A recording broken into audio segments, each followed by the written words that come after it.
Okay, so I have a bricks and pieces order from Lego.com. You may or may not know about this project. I have been teasing about it on Instagram. You might even already know what it is because I probably put it in the thumbnail. So just a couple weeks back, I say August 1st, I ordered some stuff off of bricks and pieces. It finally got here, I think around like September 3rd-ish. You know, so it took a while, which is expected, you know, due to the current world situations. Another thing that I did want to point out when it came to this, I did order 200 of certain parts, and I'm really happy that LEGO actually separated these out in individual baggies. It's something that I was not really expecting, but it makes my life a little bit more easier. So we have 200 black studs.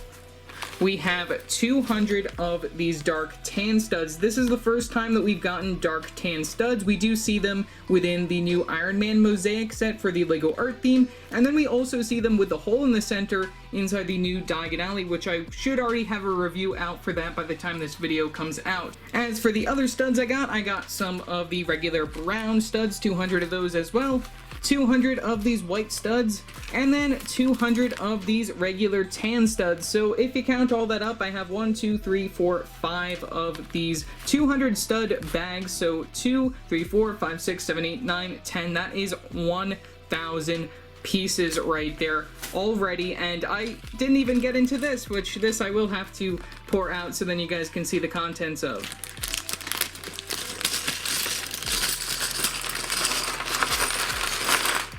So within this bag, I got some parts that I needed for just rebuilding some certain things, and I also got some extras of certain things, but one of the big things that I wanted to get my hands on with the new LEGO art theme is this thick brick separator, or thick separator, which I'm really happy to finally have one of these. This is just such a weird inclusion, and it does make it easier for removing studs and also removing larger pieces. I wonder if they're going to start including these in bigger sets, or if they're going to start including these inside micro scale stuff. I think that would be really nice, but you know, I had to get my hands on one of these because I don't really think I'm going to be buying any of the new LEGO art stuff anytime soon, considering I spent well over $800 on LEGO recently, and this is practically one of the last few sort of like haul type videos that I will be doing for this year, other than the new January stuff for next year, which I really hope to do in December if I can find any of that early, which hopefully the world has still kept itself together by then. Looking at some of the other pieces I got these over here, I got some of these,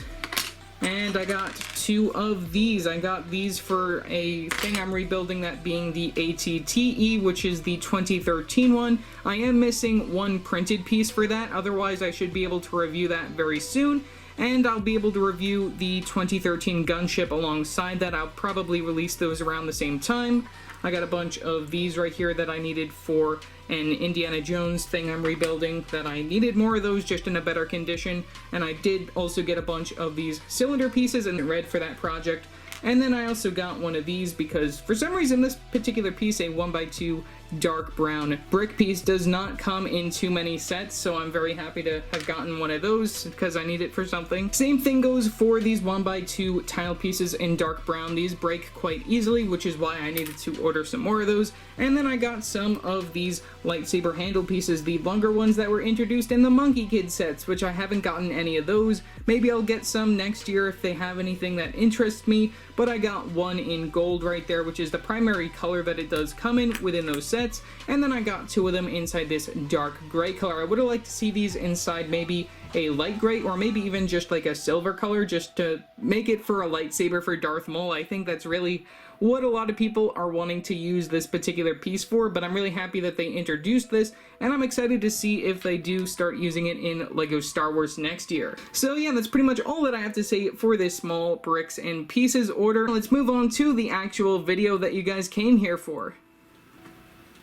Well, flash forward to me actually deciding to record this video. It's raining outside. I was going to record my Diagon Alley video today, and I would have it out tomorrow, but it doesn't look like that's the case just because I don't want the sound to be too bad on that video. I'd rather that video turn out to be the best that it could be, so I decided might as well just record this today. So As you saw earlier on in this video, I got a bricks and pieces order where I was able to finally complete my Lego Harry Potter mosaic, which I did it inside the Lego art style, using studs all around for the overall model. And then we also do have a tiled off base, and I also used the corner plate pieces right there as well. Zooming in, this does have quite a couple of different colors right here. You can see that we have some white, some tan. I also have the new dark tan studs, which is also very nice that those were introduced inside both the new Diagonally set as well as the Iron Man mosaic for Lego art. If we move up a little bit, we also have some green for the eyes because Harry has green eyes in the book, but he doesn't in the movies. We also have his scar being represented with that red, and we also have some brown and some black right there for some extra coloring. When it comes to the overall background for this model, we also have some light and dark grays being used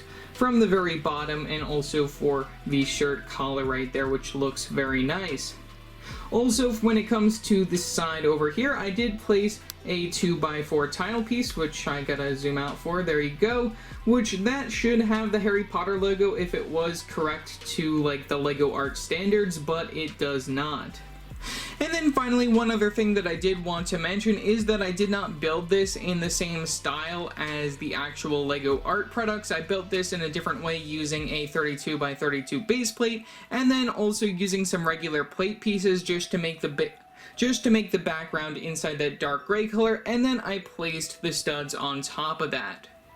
Just to see a different view of how this was made, like I said, we used a base plate right here, and then I also used the larger plate pieces right here. I believe that these are the 16x16 plate pieces, and then I also had to do an additional over the actual base plate just because I wanted to have that frame go around the overall picture. Like I said, I'm really happy with how this turned out. I did do some touch-ups to it compared to the original design that was done by Lego right here by just adding the scar right there at the top, changing the eye color, and just making this in the style of the Lego art sets. So yeah, what are your thoughts on this particular build that I did? I don't normally do mocks, might do some different types of mocks in the future, might even do some more mosaics if this video is popular, which I did have a lot of fun just making this, since I did want to actually make something Harry Potter related since they didn't release any Lego Harry Potter stuff for the Lego art line. I think that they should. Probably next year we'll see something. I know that there are a few other rumored sets for that line, but I don't know if they're coming out this year or if they're coming out next year. So yeah, that's all that I have to say for this video. Remember to like and subscribe and hit that bell icon so never time I upload a new video.